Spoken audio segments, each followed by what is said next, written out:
தொலைக்காட்சி நேயர்கள் அனைவருக்கும் இனிமையான காலை வணக்கங்களுடன் கூடிய நல்வாழ்த்துக்கள். விடியலை வா நிகழ்ச்சியில் உங்கள் அனைவரையும் சந்திப்பதில் மிக்க மகிழ்ச்சி. தோண்ட தோண்ட மணற் கிணற்றிலிருந்து நீர் ஊறுவது போல மனிதனின் அறிவும் கற்க கற்கத்தான் வளரும் என்கிற திருவள்ளுவரின் சிந்தனைக்கேற்ப இன்றைய விடியலை வா நிகழ்ச்சியில் முதல் பகுதியாக வருகிறது நலமுடன் வாழ.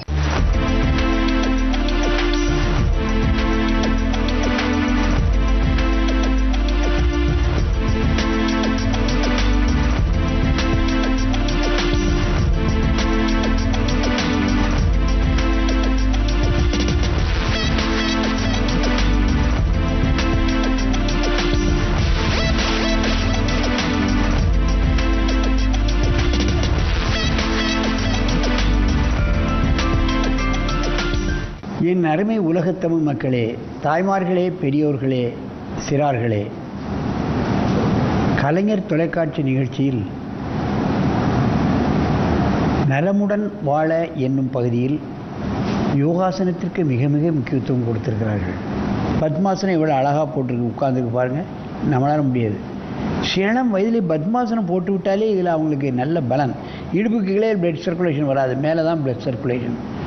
மூளைக்கு போகக்கூடிய ரத்தம்லாம் அதிகமாக போகும் பார்க்கலாம். ஹார்ட்டுக்கு, லங்ஸுக்கு போகக்கூடிய ரத்தம்லாம் அதிகமாக போகும். அவ்வளவு அற்புதமானது பத்மாசனம் போட்டு உட்கார்ந்தாலே. அந்த நிலையில் இன்றைக்கு பாருங்கள், இவர்கள் பத்ம கோணாசனம் என்னும் ஆசனத்தை செய்ய போகிறார்கள்.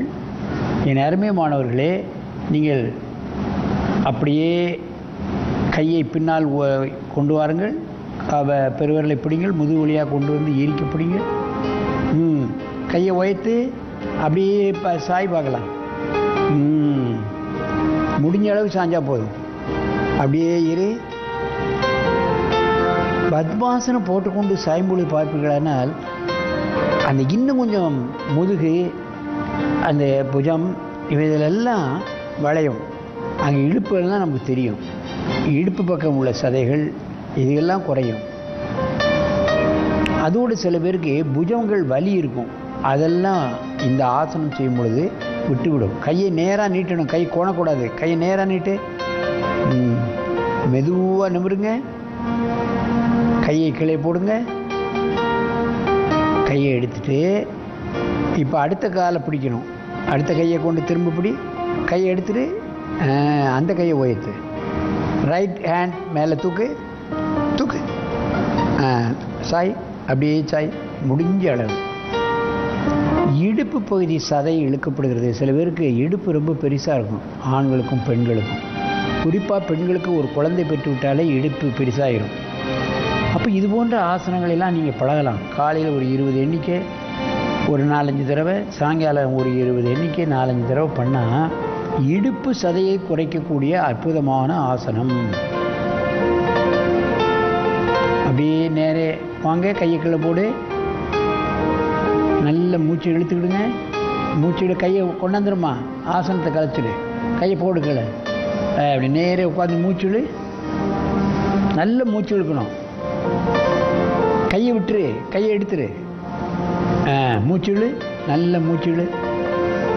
சரி, இப்போ இந்த ஆசனத்தை என் பக்கமாக திரும்பி செய்யணும். அப்படியே திரும்ப என் பக்கமாக ஒரு 20 எண்ணிக்கை.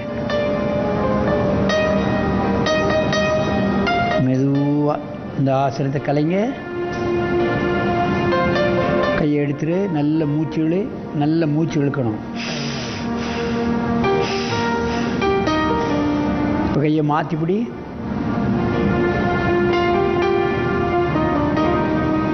அந்த கைட்டு அப்படி இப்படி கையை வைத்து சாய்.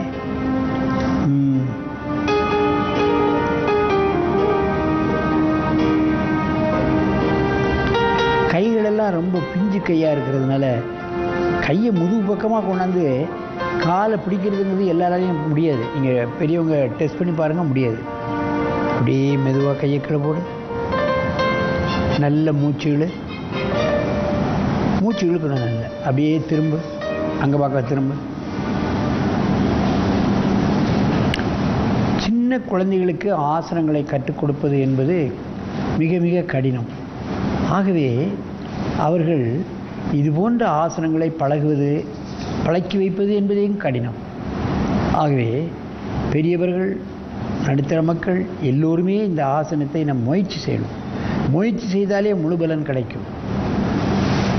இடுப்பு சதை குறையும். புஜத்திலே ஏற்படக்கூடிய பல்வேறு பிரச்சனைகள் நீங்கும். ஆகவே இதுபோன்ற ஆசனங்களை காலையிலும் மாலையிலும் எல்லா தரப்பினரும் பழகி என்றும் ஆரோக்கியமாக நெடிது எளிது வாழ வேண்டும் என்று கேட்டு உங்களிடமிருந்து விடைபெறுவது ஆசனம் ஆண்டியப்பன். வணக்கம்.